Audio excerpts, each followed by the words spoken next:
Dimanche 1er juillet 79, 14h45. Des téléx crépitent dans les rédactions du monde entier. Dans quelques instants, départ du Grand Prix de France de Formule 1. Pour tous, spectateurs, concurrents, journalistes, c'est l'atmosphère des grands jours. Une ambiance à record, depuis qu'aux essais, les Renault Turbo ont pulvérisé la frontière du tour le plus rapide du circuit de Dijon.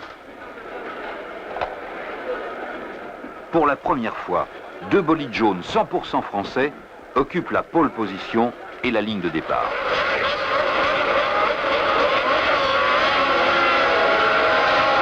Pourtant, il y a quelques jours seulement, le doute subsistait encore. Puis maintenant, voici qu'elles se révèlent les meilleures, alors qu'on les a souvent connues capables du pire. Alors, qui sait? Pourquoi pas? Réponse dans quelques 90 minutes de course.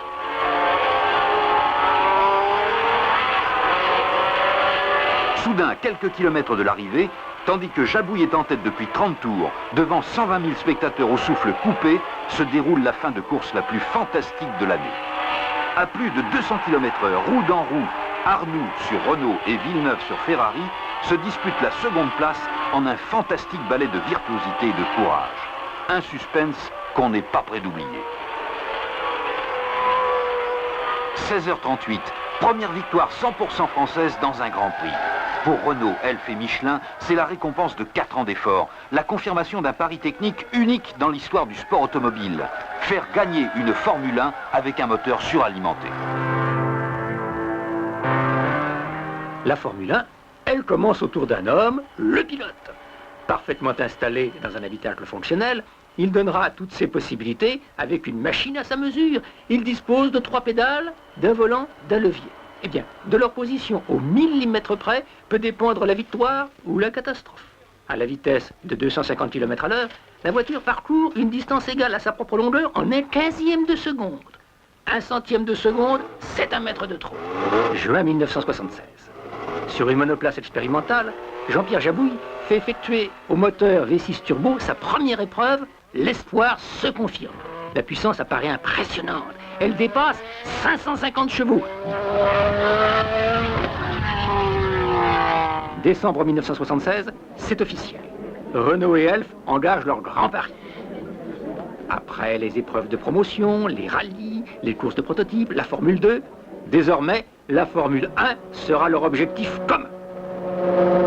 Ce défi sera total.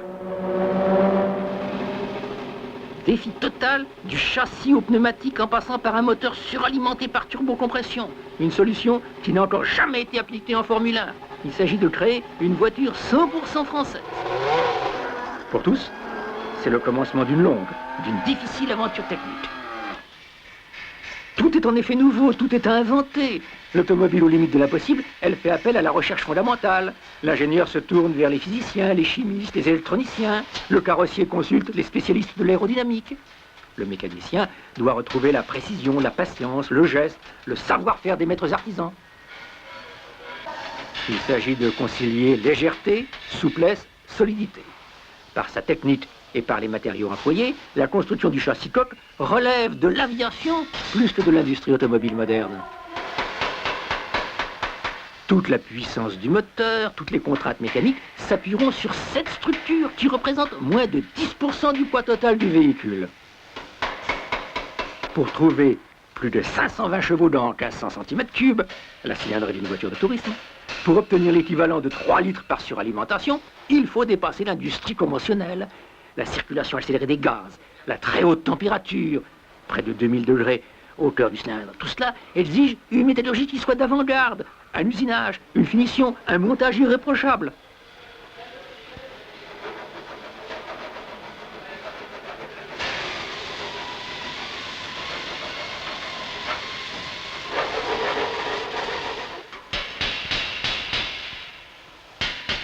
Tout devient démesuré, nouveau, difficile à imaginer.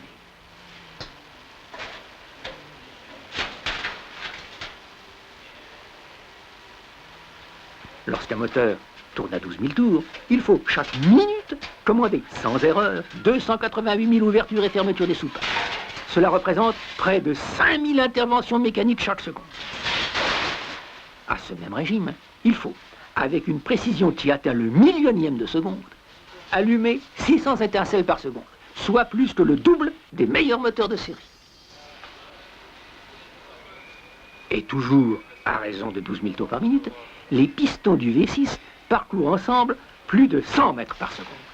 Pendant la durée moyenne d'un Grand Prix, cela représentera 550 km, avec un changement de sens tous les 49 mm, 2400 fois par seconde.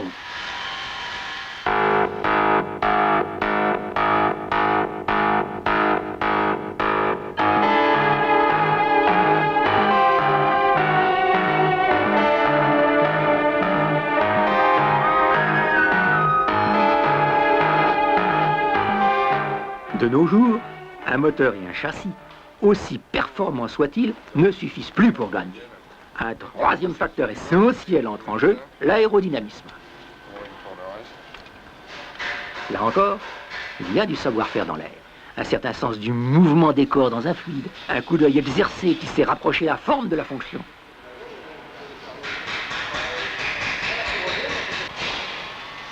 D'abord, les lignes principales du premier carénage sont déterminées. Puis, on affine les contours, les volumes dont dépend le meilleur rendement aérodynamique. Enfin, l'automobile carrossée est étudiée en soufflerie. Bon, alors 38. Idem 27, bêta 0 degré, arrière 4e coupe, équerre 1 cm sur capot avant.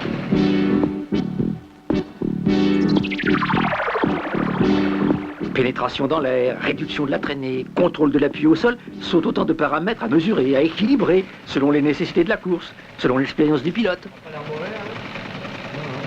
Oui, on a un poil plus haut en vitesse, mais enfin, donc c'est Z, le CZ, c'est le CZ. Hein. En fait. Non, parce que... CZ, ah oui, on a un poil moins en CZ global. Et on a eu un petit report. Ah, et si, on rééquilibre vers l'arrière, chef. Un choix difficile, évolutif, qui contribue à la transformation continuelle des silhouettes de la Formule 1. Sous l'appellation de Windcar, l'actuelle génération utilise la déportance afin d'accroître l'adhérence au sol. Donc, des formes sans cesse remises en cause sur le modèle en plâtre de la carrosserie d'origine. Le plasticien matérialise les modifications, reprend un carénage, déplace une prise d'air en fonction des essais. Avec l'expérience, la carrosserie évolue dans sa forme et dans son poids. Faite d'un solide textile synthétique imprégné de résine plastique, elle pèse aujourd'hui moins de 20 kilos. Là encore, le progrès est permanent. En 2 ans, à résistance égale, cette enveloppe fine et rigide, constituée d'une quarantaine de pièces, a perdu plus que la moitié de son poids. C'est important. Même si l'on dispose d'une grande puissance, chaque kilogramme gagné compte.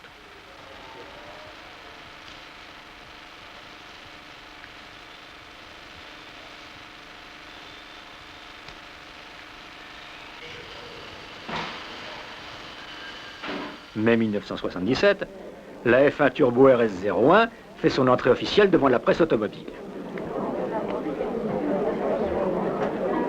Les spécialistes sont enthousiastes et ils sont perplexes. Le doute, c'est surtout le turbo en Formule 1. Pourquoi pas un moteur atmosphérique? Ce moteur, qui est déjà un moteur bien au point, il en a des millions de construits, a quand même un inconvénient, c'est qu'il rejette en pure perte dans l'atmosphère des gaz qui possèdent encore une certaine énergie. Les ingénieurs ont eu l'idée de récupérer ces gaz d'échappement. Pourquoi faire? Eh bien, pour entraîner une petite pompe, une petite turbine,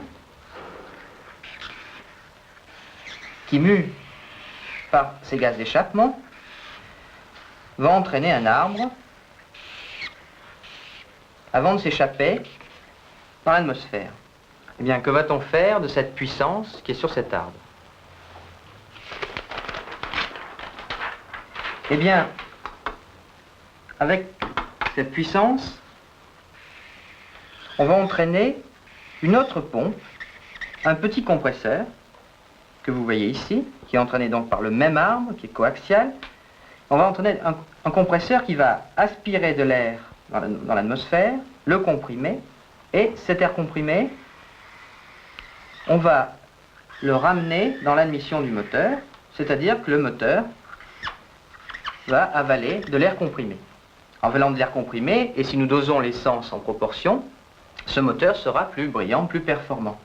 Avec la technique du turbocompresseur, on a d'une part récupéré de l'énergie qui était gaspillée, et d'autre part, par l'intermédiaire de l'air comprimé par le compresseur, on a rendu le moteur plus brillant. Deux notions, donc, économie et performance des moteurs à turbocompresseur. Alors, dans la pratique, un turbocompresseur, c'est cela. Alors, vous reconnaissez à gauche la partie turbine, avec l'arrivée des gaz d'échappement, qui entraîne cette petite roue avant de s'échapper. À droite, la partie compresseur, avec sa roue, entraînée par le même arbre, l'admission d'air et la sortie d'air comprimé vers le moteur ici. Dès 1907, Renault avait suralimenté un moteur. La compression avait été étendue à la haute puissance et fait la renommée des autorails français. Toutefois, une partie de l'énergie était prélevée sur le moteur jusqu'à l'apparition du turbocompresseur. Sur camion, le turbo résiste à 250 000 km de trafic. Il permet à puissance égale une économie de 10%.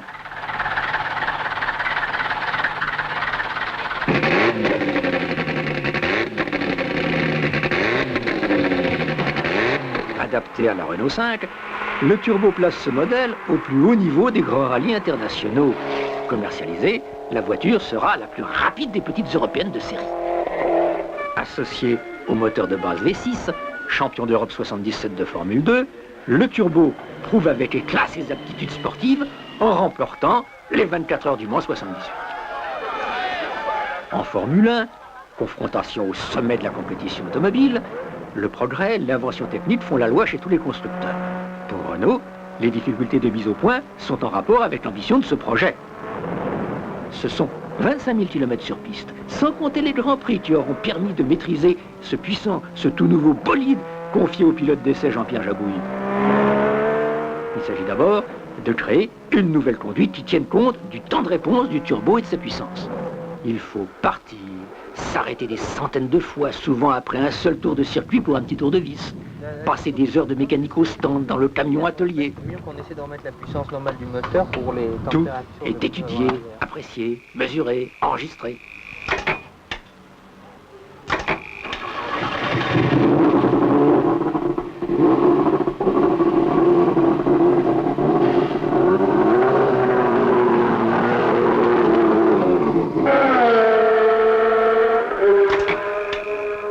Fréquemment, la piste remet en cause les propositions du laboratoire ou de l'atelier. Les résultats, en effet, sont incertains. L'équipe doit apprendre vite à faire face aux difficultés, à surmonter l'amertume des échecs. Tu freines plus, c'est ça le problème. Hein? Quel est le problème? Le problème, c'est qu'à l'heure actuelle, je rentre trop vite à l'heure actuelle dans le virage, Oui. et le freinage n'est pas très bon. Un arrêt sur 1 seconde et demie, c'est 1000 km. 3 fois la puissance du moteur à faire supporter par les freins.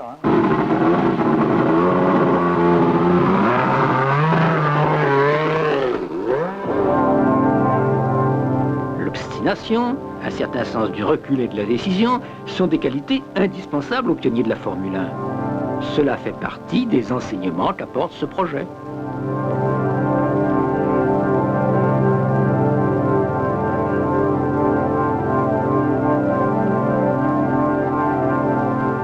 Deux tiers du temps sur la piste, un tiers au banc des essais, cela pour chaque nouveau moteur. Un Grand Prix, c'est plus d'1 million de tours sans aucune défaillance. C'est un turbocompresseur qui tourne à 100 000 tours minute et qui supporte 800 à 900 degrés. Second moteur de la compétition, l'imagination. 6, 8, 12, voire 16 cylindres, tout est tenté pour gagner de précieux centièmes de seconde. Prise d'air surélevée, aileron avant et arrière, prise d'air latérale, spoiler, stabilisateur mobile, 4 roues motrices, puis 4 roues directrices.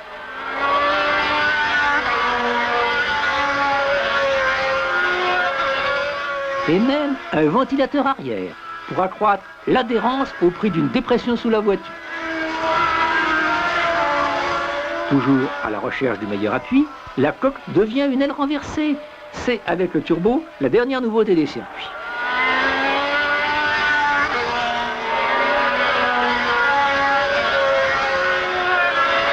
Dès 79, tous les constructeurs adoptent cette formule aérodynamique.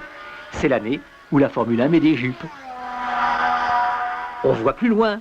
Sous le numéro 15, la RS10 sera l'auto du second souffle, celle du double turbo.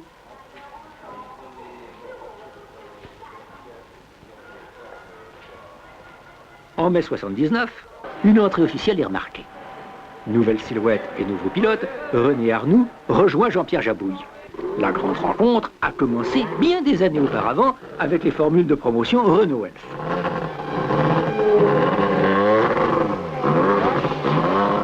Après la victoire du Grand Prix de France, c'est enfin à Silverstone que se mesure le progrès réel. 1978, départ en dernière ligne. 1979, départ en tête de René Arnoux, qui terminera second au Grand Prix de Grande-Bretagne.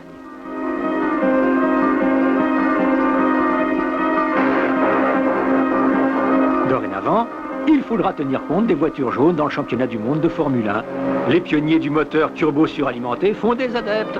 On y songe chez Ferrari, Alfa Romeo, BMW et même Ford Cosworth, qui motorise encore les 2/3 des Formules 1. Avec Elf et Michelin pour partenaires, la première Formule 1 turbo du monde a dépassé le cadre de la compétition. Au-delà de l'exploit sportif, de la renommée internationale pour son protagoniste, ce projet est une école de dynamisme. La course a stimulé les études, elle a développé l'esprit de collaboration, elle a entraîné dans son sillage plus de 130 fournisseurs.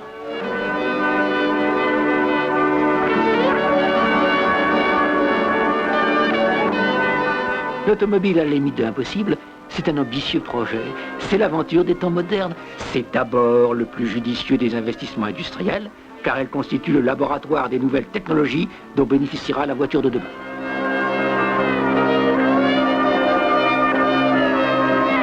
Avec la collaboration d'Albert Ducrot et l'équipe Renault Sport.